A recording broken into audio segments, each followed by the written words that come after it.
કુંભાણા તાલુકો હારીજ ખાતે ધારાસભ્ય શ્રી દિનેશજી ઠાકોરના હસ્તે આંગણવાડી કેન્દ્રનું લોકાર્પણ કરવામાં આવ્યું। કુંભાણા ખાતે નવનિર્મિત મનરેગા યોજના આંગણવાડી કેન્દ્રનું લોકાર્પણ કરવામાં આવ્યું। કાર્યક્રમની શરૂઆતમાં ડોક્ટર બાબાસાહેબ આંબેડકરની તસવીરને મહેમાનો દ્વારા દીપ પ્રાગટ્ય અને ફૂલહાર કરી કાર્યક્રમને ખુલ્લો મૂકવામાં આવેલ મહેમાનોનું બાળકીઓ દ્વારા સ્વાગત ગીતથી સ્વાગત કરેલ અને ગામ લોકો દ્વારા ફૂલહાર અને શાલથી સન્માન કર્યું।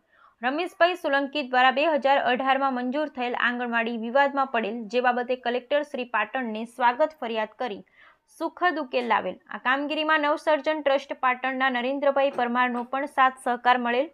ગામના લોકો પાસેથી ઉછીના તથા મિત્ર સર્કલમાંથી પૈસા લાવી સ્વખર્ચે આંગણવાડી કેન્દ્રનું નિર્માણ કર્યું અને કાર્યકર અનિતાબેન તથા બાળકોને પડતી મુશ્કેલીઓ દૂર કરેલ જે બાબતે તેમણે પોતાની આપવીતી જણાવેલ। નવગણજી ઠાકોરે મોહનભાઈ પરમાર નવસર્જન બીકે SC ST OBCના લોકોને શિક્ષણ પ્રત્યે ભાર મૂકવા તથા સંગઠિત થઈ ગામના પ્રશ્નો બાબતે જાગૃત થવા જણાવેલ।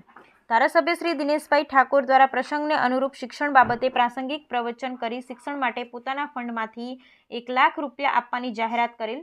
આ પ્રસંગે કુંભાણા ગામના ભાઈઓ બહેનો બાળકો મોટી સંખ્યામાં ઉપસ્થિત રહ્યા હતા। કાર્યક્રમનું આયોજન રમેશભાઈ સોલંકી શાળા પરિવાર અને આંગણવાડી કાર્યકર બહેનો દ્વારા કરવામાં આવ્યું। કાર્યક્રમનું સફળ સંચાલન નરેન્દ્રભાઈ પરમાર કરવામાં આવ્યું।